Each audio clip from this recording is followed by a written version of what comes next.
los reyes a la universidad y esta a los reyes. Ese famoso lema del medallón de los Reyes Católicos evidencia el trato estrecho que hubo siempre entre esta Universidad de Salamanca y la monarquía. Eso había fraguado ya en que el rey Alfonso X creara aquí la primera biblioteca de nuestro país. Con el tiempo, esa biblioteca se ha convertido en una de las colecciones más asombrosas de libros.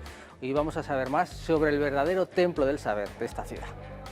En el siglo XVI, la Universidad de Salamanca cambia su fisonomía en su espacio central, en Escuelas Mayores. Construye la escalera renacentista, una famosísima pieza, y lo hace para dar acceso al claustro alto, porque ha decidido trasladar aquí su biblioteca. Con el tiempo, este va a ser uno de los verdaderos templos del saber occidental. Hoy nos envuelve este espacio tras la reforma barroca, pero aquí hoy se conserva una de las colecciones de libros más importantes del mundo.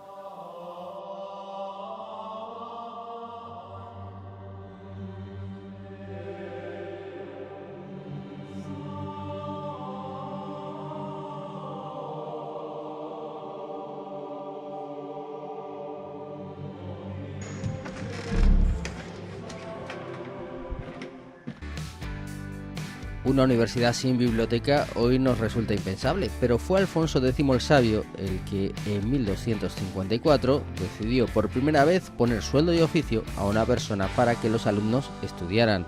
Así nace esta biblioteca de la Universidad de Salamanca y todas las bibliotecas en realidad. Sí, en efecto, siempre nos gusta decir que la actividad bibliotecaria en la Universidad de Salamanca comienza en 1254, cuando Alfonso X crea ese puesto de estacionario de un copista de la ciudad, supervisado por la propia institución de las escuelas, ¿no?, para crear las copias y dejarlas en buen estado y que los alumnos pudieran alquilarlas y copiarlas a su vez para tener los apuntes, podríamos decir, avant la lettre, ¿no? Es verdad que no había biblioteca, pero esa especie de servicio de préstamo de libros es lo que consideramos el inicio de la actividad bibliotecaria en la Universidad de Salamanca. Luego ya en el siglo XV, mientras se estaba construyendo este edificio, es cuando por encima de la capilla de San Jerónimo se pone la primera biblioteca, la primera sala de la que tenemos conciencia de biblioteca, la sala recubierta por el cielo de Salamanca. Cuando la biblioteca empieza en la zona del cielo de Salamanca es una biblioteca muy pequeña, porque es la biblioteca que se hace gracias a que un antiguo profesor, mejor dicho, un antiguo alumno, Juan de Segovia, dona sus libros y obliga a que la universidad tenga un lugar bueno para colocar sus libros encadenados. La primera biblioteca, la de la capilla, dura poco tiempo realmente, que cuando se pone el nuevo, que no es el que ahora está, pero el nuevo retablo en la capilla, que es cuando la universidad empieza a adquirir importancia, en ese momento la capilla se queda sin techo y por tanto la biblioteca sin suelo. Tienen que hacer algo y en ese momento también es cuando empiezan a edificar la escalera renacentista, con un programa iconográfico de apoyo a la sabiduría, de llegada a la sabiduría, porque es cuando construyen el ala en el que estamos. Del claustro alto solamente el ala en el que estamos es el que se construye muy a principios del siglo XVI, porque el resto es lo que se construye ya en el XIX. Entonces se hace una nueva biblioteca en el siglo XVI, en donde estamos ahora. De esa biblioteca del siglo XVI solamente queda el espacio en el que estamos, en sí mismo, y luego la portada y la reja, el arco de la portada y la reja, porque esa biblioteca empieza a crecer justo en el momento, un momento muy fuerte para la universidad, en el siglo XVI.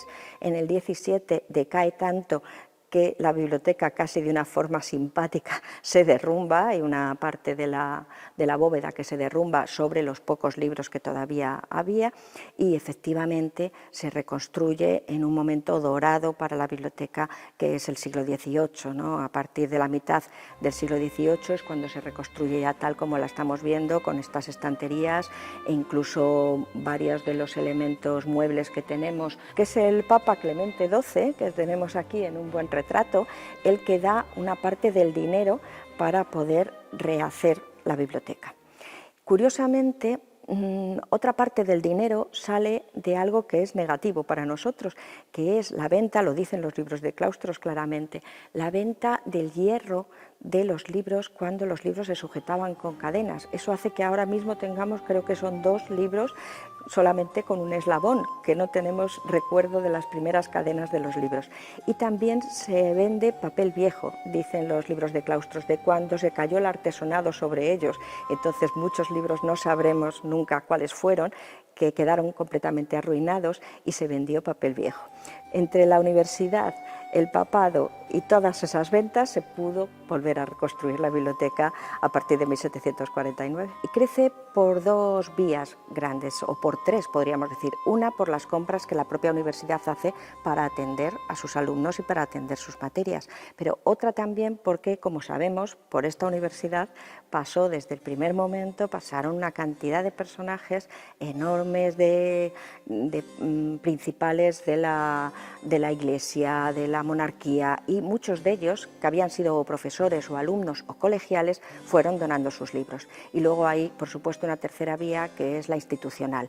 Todos los libros que vienen después de la expulsión de la Compañía de Jesús, después del cierre de los colegios mayores y menores, y por último la desamortización. Es decir, que las compras, las instituciones como los colegios o la Compañía de Jesús, y las donaciones, eso es lo que conforma el fondo que tenemos ahora.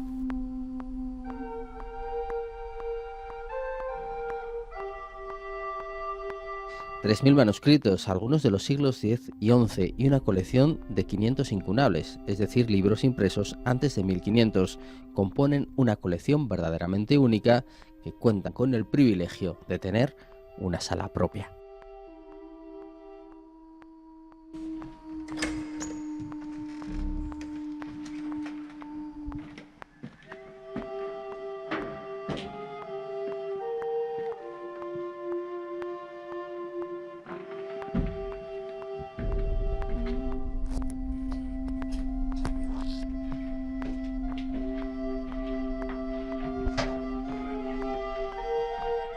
Si hay un espacio verdaderamente cautivador de esta biblioteca es su sala de manuscritos incunables. Hoy conoceremos también algunos de sus más guardados y profundos secretos.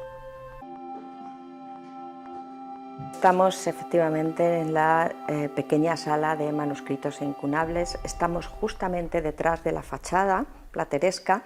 Estamos, por tanto, en el hueco de la fachada. Cualquiera que pueda ver la fachada desde fuera verá que la fachada no está en línea con el edificio, sino que sobresale. Estamos, por tanto, en esa caja de la fachada. Es un cuarto, es una sala que llamaron el cuarto nuevo de la biblioteca, que habilitaron en el siglo XVIII para libros especiales, para libros, también libros prohibidos, y para libros especiales, y también para oficina, pero bueno, la habilitaron en el siglo XVIII, y luego, un poco después, ya trajeron el resto de todos los armarios, una parte de los armarios que procedía del propio archivo de la universidad y estaba en lo que es ahora la zona de la Junta de Gobierno, de donde se reúne el Consejo de Gobierno, en el Hospital del Estudio, y luego el resto de los armarios, que muy posiblemente son armarios, estanterías recicladas del Colegio de la Compañía, del Colegio de los Jesuitas. Entonces se adaptan una vez que ya llegan todos los libros de los jesuitas y tal, o sea, muy a finales del XVIII se adaptan y se crea este espacio efectivamente mágico, en el que yo diría que artísticamente lo más interesante quizás sean las puertas de los 2 armarios. Las puertas tienen, cada una de las puertas tiene imágenes, 2 de ellas tienen escudos y 2 como una especie de foto fija del ambiente académico en un aula, ¿no? Entonces ahí tenemos un aula de derecho canónico con un catedrático que también tiene algo de derecho civil, porque lleva una línea roja, como van ahora las bandas de derecho, ¿no? Y ese color verde, y el de la muceta, que significa que es de derecho canónico, con los estudiantes que están, bueno, pues un poco oscura, van todos vestidos de negro.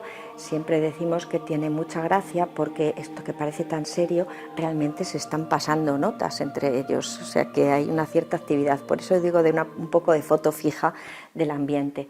Y la otra puerta es un aula dedicada a teología, es un dominico quien está explicando, tal como lo dicen las constituciones y los estatutos, hace una lectura y luego comenta esa lectura, pero hace la lectura, lo está sobre libros, ¿no?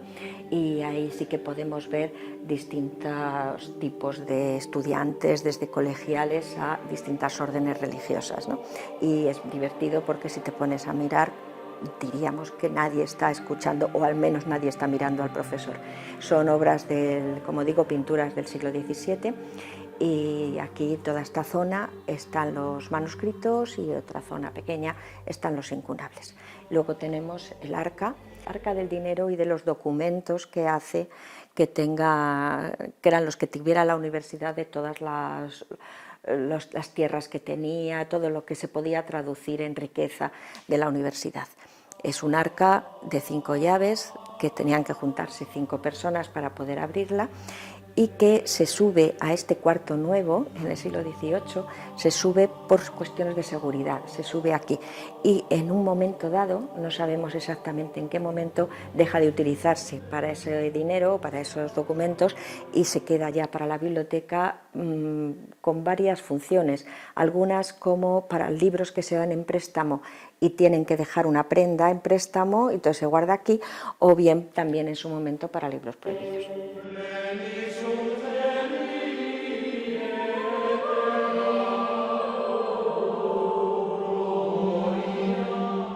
Las visitas importantes, como dices, pues intentamos sacar los libros que ellos creemos que a ellos les puede gustar más, ¿no? Que les puede hacer más ilusión.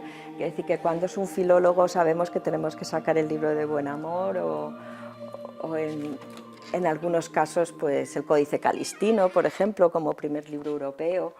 Por ejemplo, el Liber Canticorum, que es uno de los más antiguos. Durante años pensamos que este libro era el más antiguo, es del siglo XI, y pensábamos que era el más antiguo, pero ahora ya sabemos que tenemos 2 manuscritos griegos un poquito anteriores. Este es del siglo XI, está en muy buen estado, es pergamino con una letra románica, carolina, es latín por supuesto, pero se entiende muy bien porque es una letra redonda y con imágenes mozárabes, y tiene incluso música de canto llano, de canto gregoriano al final, ¿no? Curiosamente, aunque casi tiene 1000 años, es un libro del que tenemos reproducido a grandes rasgos su historia, porque sabemos que fue escrito en un monasterio leonés, es del ámbito leonés, es por supuesto de la época en que los libros se hacen en los monasterios. Sabemos en la historia del libro hay un momento en que si no es por la Iglesia se pierde la costumbre de la escritura, y entonces la escritura se refugia en los monasterios, hasta el momento en que empieza a haber ciudades, empieza a haber universidades, y ya se desliga un poco de la Iglesia, ¿no? Y luego, pues claro, este libro en algún momento se pasó a un convento, a un monasterio donde pudieran rezar con la antigua liturgia mozárabe. Luego alguien lo compró para el Colegio Mayor de Cuenca, de ahí pasó al Palacio Real, y del Palacio Real en 1954 volvió aquí.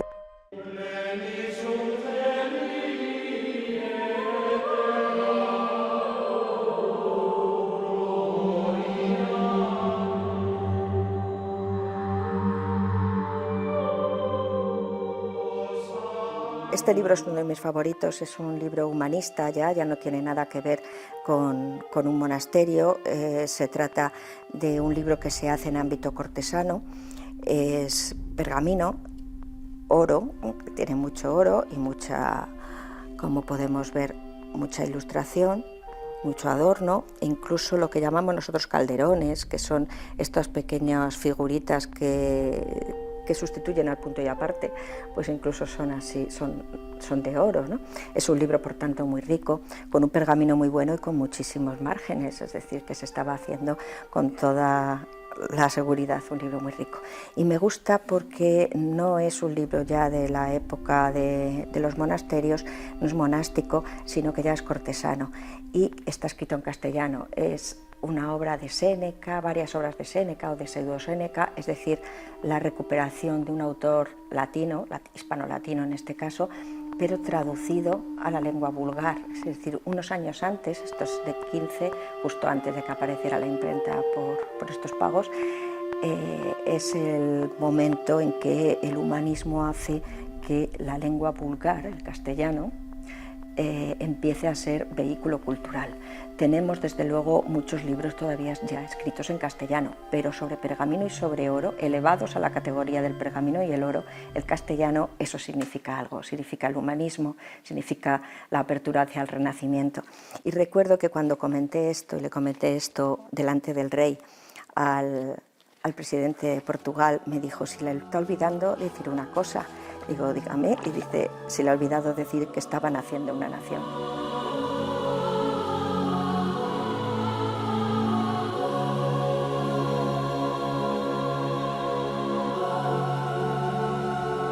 Sí, porque el Dioscórides, su obra sobre plantas medicinales, fue repetidamente copiada y luego impresa. Y tenemos la suerte de tener una copia manuscrita y muy ilustrada y con una caligrafía griega fantástica. Este manuscrito del Dioscórides viene del Colegio Mayor San Bartolomé, es uno de esos libros de los colegios mayores, y fue copiado en Corfú, encargado a copiarlo en Corfú. Tenemos un fondo manuscrito griego muy bueno, tenemos unos 90 manuscritos griegos, que eso no se encuentra fácilmente. La mitad más o menos proceden del fondo de Hernán Núñez del Pinciano, y la otra mitad más o menos viene de colegios, sobre todo del Colegio Mayor Oviedo a través de Diego de Covarrubias, pero el Dioscórides viene directamente del Colegio San Bartolomé y es un manuscrito no solamente fantástico exteriormente, sino que posiblemente tiene más importancia más allá, porque por cuestiones filológicas, errores, erratas y tal, se ha podido ver que posiblemente fuera el ejemplar que el gran impresor de época incunable, Aldo Mannuccio, tuvo delante cuando hizo la primera edición en griego de un Dioscórides, la primera edición impresa de un Dioscórides, que fue en 1499. Parece ser que errores filológicos o rasgos filológicos especiales que están en el manuscrito se repiten en el impreso y por tanto es posible que incluso, digamos, la importancia del Dioscórides trascienda, de nuestro Dioscórides trascienda el hecho solamente de que es un hermoso libro.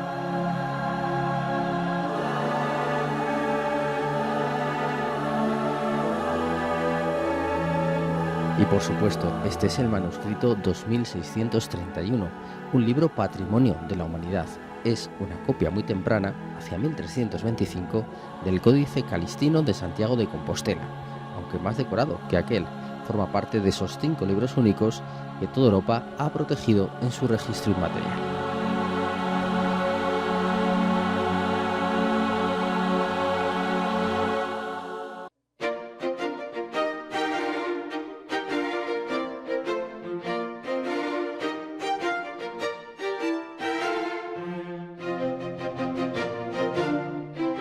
Tenemos que tener en cuenta que Salamanca es muy activa en la primera imprenta, en la época incunable y luego ya en las primeras épocas del 16, y que incluso podemos decir que junto con Sevilla es la ciudad más importante o más activa en cuestión de imprenta.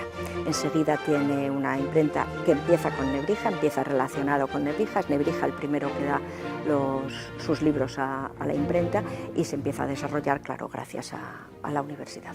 En cuanto a libreros, por supuesto, aparte de impresores, hay libreros, hay bastantes distribuidores de libros, libreros que vienen de las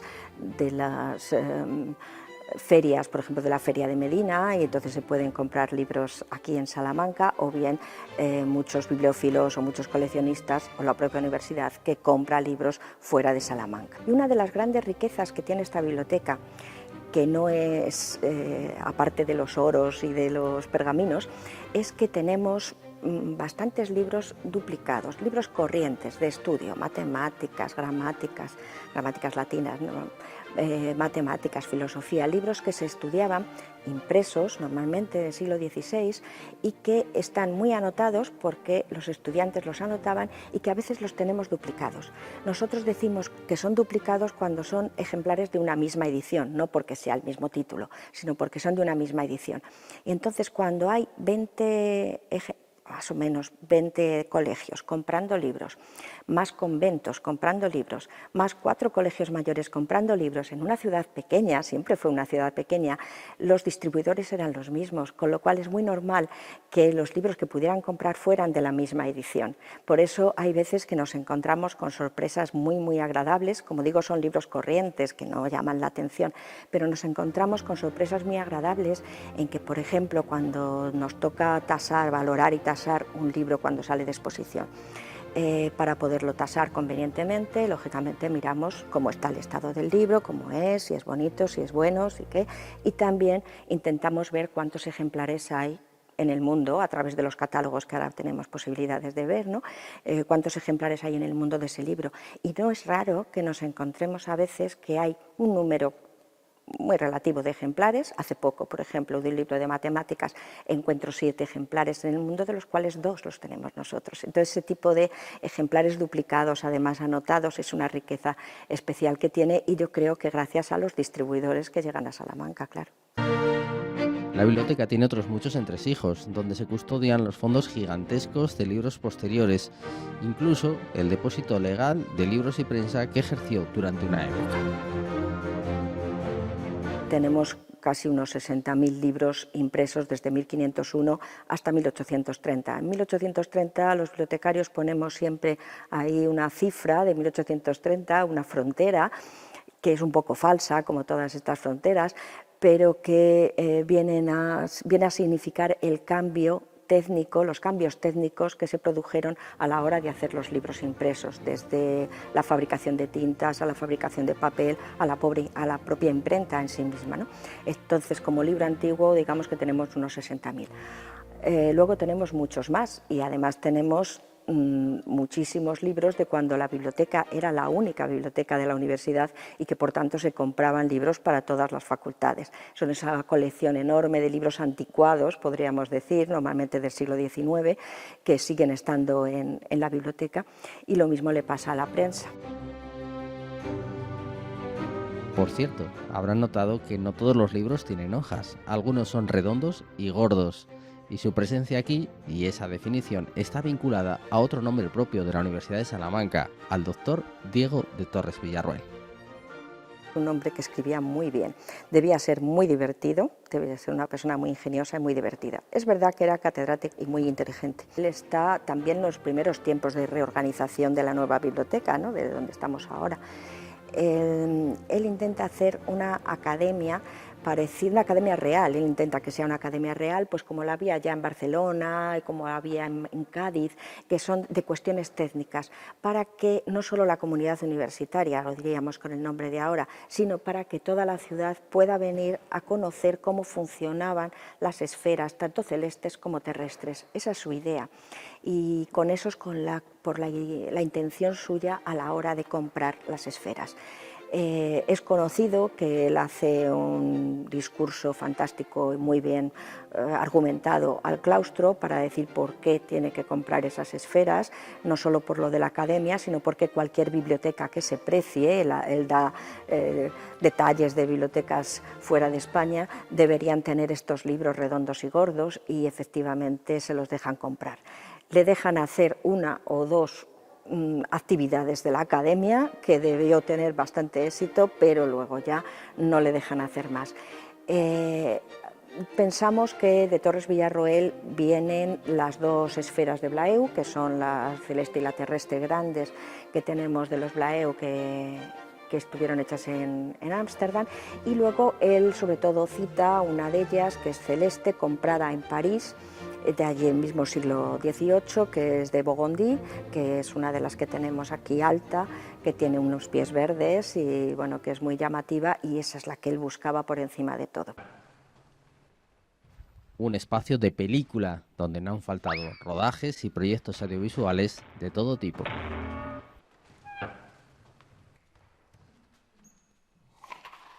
Sí, hemos tenido efectivamente muchos documentales y es verdad que en los últimos años pues quizá lo de Amenábar haya sido lo más conocido.